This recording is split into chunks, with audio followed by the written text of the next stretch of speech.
Hello everyone, welcome to the strength of material subject. Today we are focusing on axial stress and bending stress, resultant stress and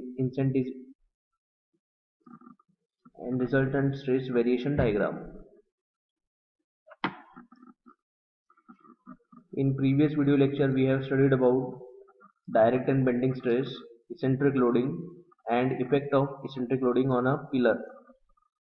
So in this video lecture we are going to see resultant stresses and how to calculate resultant stresses by solving the numerical based on resultant stresses.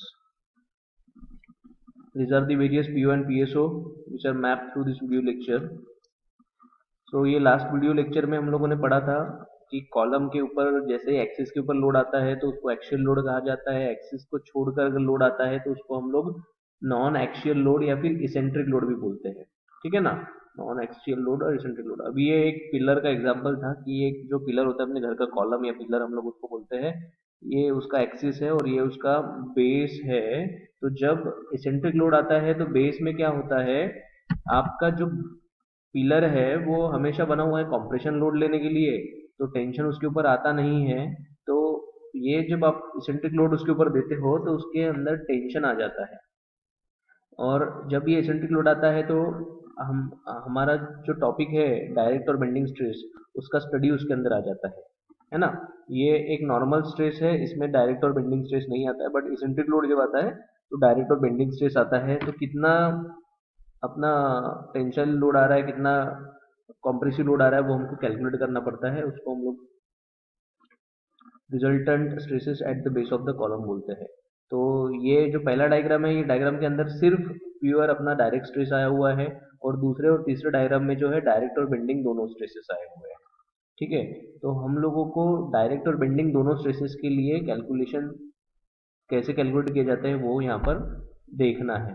तो ये formula है जो आपको यहाँ पे ध्यान रखना है। डायरेक्ट स्ट्रेस के लिए आपका फॉर्मूला है पी बाय ए। डायरेक्ट स्ट्रेस को हम लोग सिग्मा ओ से डिनोट करवाते हैं, पी बाय ए उसका फॉर्मूला है। और जो बेंडिंग स्ट्रेस है उसका फॉर्मूला है एम बाई जेड। तो ये एम बाई जेड से हम लोग उसको कैलकुलेट करते हैं। वेयर जो एम है उसको उसका फॉर्मूला है पी इंटू ई। एम का फॉर्मूला क्या है, पी यानी लोड और ई यानी इसेंट्रिसिटी, ओके। और z जो है इसका फॉर्मूला हम लोग अभी आगे देखने वाले हैं। तो आप लोगों को सिंपली ये दोनों डायरेक्ट स्ट्रेस और बेंडिंग स्ट्रेस कैलकुलेट करके सिग्मा मैक्स निकालना है डायरेक्ट स्ट्रेस और बेंडिंग स्ट्रेस का एडिशन करके, और सिग्मा मीन निकालना है डायरेक्ट स्ट्रेस और बेंडिंग स्ट्रेस का सब्सट्रैक्शन करके, ओके। तो these are the intensity of resultant stresses, okay, maximum stress and minimum stress. तो लिमिट ऑफ इसेंट्रिसिटी हम लोगों ने देखा हुआ था कि एक जब लोड अप्लाई किया जा रहा है तो वो सेंटर से कितना दूर अप्लाई किया जा सकता है, that is the limit of eccentricity when load is acting with in the elastic limit. Eccentricity limit तो उसको हम लोग सिग्मा मीन जो है वो पूरा कॉम्प्रेसिव होता है when load acting at a point of eccentricity limit sigma mean will be zero, और जब वो इसेंट्रिक लिमिट के बाहर चला जाता है तो सिग्मा मीन का वैल्यू जो है निगेटिव आ जाता है, यानी टेंशन आ जाता है पिलर के अंदर। तो इसेंट्रिक लिमिट के बाहर लोड आना नहीं चाहिए, ये हम लोग यहाँ से सीखते हैं। तो इसेंट्रिक लिमिट कितनी है वो हमेशा हम लोगों को कैलकुलेट करना जरूरी रहेगा, ताकि पिलर के ऊपर टेंशन ना आए, कॉम्प्रेशन आए सिर्फ। तो यहाँ पर देखिए ये फॉर्मूले दिए हुए हैं। सबसे पहले यहाँ पे ऊपर आप लोग देखोगे रेक्टेंगल के लिए एरिया का फॉर्मूला है जो कि होता है बी इंटू डी। फिर हॉलो रेक्टेंगल के लिए वही फॉर्मूला क्या है, जो बाहर का आउटर डायमेंशन है बी इंटू डी, उसका मल्टीप्लीकेशन माइनस इनर डायमेंशन उनका सब्सट्रैक्शन कर दिया। और कॉलम का सर्कुलर अगर है तो एरिया क्या आ जाएगा pi by four D square, और हॉलो अगर है तो pi by four capital D square minus small D square. तो इस प्रकार से ये एरिया है, हमको पता है ये फॉर्मूले यूज होने वाले हैं। उसके बाद आपको ये z का वैल्यू ध्यान में रखना है। z का वैल्यू देखो, रेक्टेंगुलर सेक्शन जो साधा अपना रेक्टेंगल है उसका जेड एक्स एक्स जो है वो b d square by six हो जाएगा, और जेड वाई वाई जो है d b square by six हो जाएगा, ठीक है ना।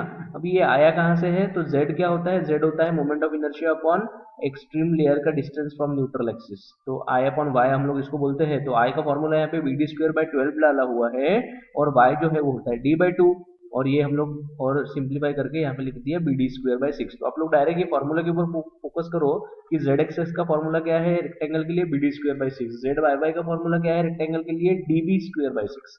तो आप लोग ये नोट डाउन करके रख लो, सिर्फ फॉर्मूला मैंने जितना बताया, Z x X is equals to B D square by six और Z Y Y is equals to D B square by six. ठीक उसी तरह से ये हॉलो रेक्टेंगल के लिए फॉर्मूला है capital b d cube minus small b d cube upon six d. ठीक है ना, जेड वाई वाई है capital d b cube minus small d b cube upon six b. और वैसे ही ये रेक्टेंगल सर्कल के लिए है जेड एक्स एक्स और जेड वाई वाई सर्कल के लिए दोनों के लिए कॉमन रहेगा पाई बाय 32 डी क्यूब। और वैसे ही हॉलो रेक्टेंगल के लिए वो करेगा pi by 32 capital d to the power 4 minus small d to the power 4 upon capital d. तो ये फॉर्मूला जो है जेड के सर्कल के लिए z x x y y दोनों सेम रहेगा, रेक्टेंगल के लिए ये चेंज हो रहा है तो आपको इसको ध्यान में रखना है। ठीक है, सो ये वीडियो लेक्चर की मदद से हम लोगों ने जो अपना यूनिट आउटकम है 6B calculate resultant stress and draw resultant stress variation diagram और द गिवन सिचुएशन, ये हम लोगों ने अचीव किया हुआ है। और आज के इस वीडियो लेक्चर में हम लोगों ने न्यूमेरिकल सॉल्व करके रिजल्टेंट स्ट्रेस कैसे कैलकुलेट करना है वो सीखा है।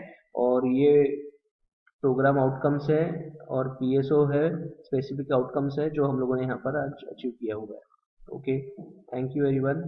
Now next lecture, in next lecture we will see limiting eccentricity or core of section.